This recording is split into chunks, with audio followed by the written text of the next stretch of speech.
All right, so this is Alec. He'd come to me with having issues with his toe, potentially turf toe. Not sure exactly what it was, but he hadn't been training for about 3 weeks before we started, and so the goal was really just to get that toe back. He's a pitcher, so he wanted to be able to back and throw, and he couldn't back to be able to get him to throw, and he couldn't really rotate on that back foot. So this is from like the first day or two that we were training. Goal here is like the affected toe was his back one, the right leg there, and we wanted to see how much pressure could he put in that during like a slow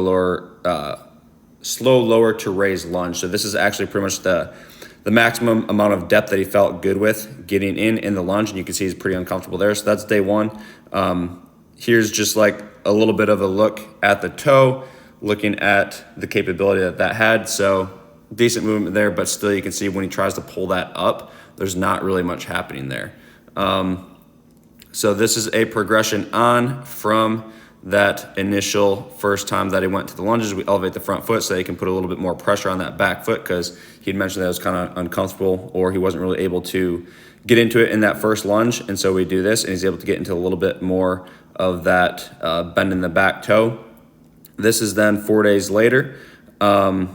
I don't know, I might leave the dates in on top, I might not, but this is June 8th. The original one was June 4th. And so we're just continuing to work down a little bit in that lunge, and you can see him just feeling out, being able to get into more range, and that's already quite a bit better position. And over the course of these 4 days, we're hitting these pretty consistently. This is 3 days later on June 11th. He is able to get into a much better position here on the lunge with that back foot and that back toe.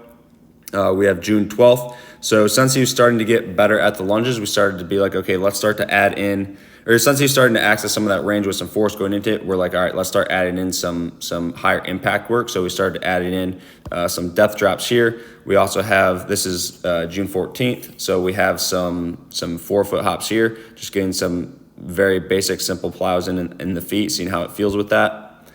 This is the 15th, so a day later, and now we start to add in, since he can do that lunge, we start to add in a little bit more dynamic work with it. So if I recall correctly, he did not feel super comfortable with these, and you can see just in the video itself, like he's feeling it up pretty good, but we wanted to start, like one of his goals was to be able to get into a lunge position dynamically like this and be able to feel good with it. So we wanted to start working that back in, since he's able to get into the normal lunges pretty easily. Here's another iteration of that a day later, and then he was having some discomfort with like the impact. So this is June 17th, maybe 2 or 3 days after that last video. And so what we started to do is simply, hey, let's take your foot back behind you with that toe in that position, and let's start to apply some force into that and just get high amounts of volume with it. And you can see his little, I think it's his niece there mimicking him, but we started to want to get a little bit of isolated force into that toe so that he could do that at higher volumes, right? So we started doing that. That was the first day doing them. This is another version or iteration of that. You can see again, just really just feeling it out. This is a couple days after that. He's starting to get much more comfortable with it. You can see that he's able to get quite a bit of that range in the back toe, putting quite a bit of force into the ground with it. And then we go to here. This is the June 23rd. So this is maybe 8 to 9 days after that initial day that we did the toe slams in the ground, or sorry, 8 to 9 days from the time that we first did those dynamic lunges. And you can see he's starting to get much more comfortable here, which we didn't really do anything that crazy, just start to, again, go high reps with this move here, right? So starting to feel more comfortable there. This is another version of that. Again, looking very, very comfortable on these, able to land that pretty well. And then we have continuing to work on these, because if I remember correctly, this is June 30th. If I remember correctly, he was feeling good, but it just wasn't quite there all the way. So we wanted to continue working on those. And this is the first day, I believe, that we had him sprint. You can see he's going uphill. If I remember correctly, he felt okay with these. You can see he's just feeling it out, kind of seeing how it feels. This is July 3rd.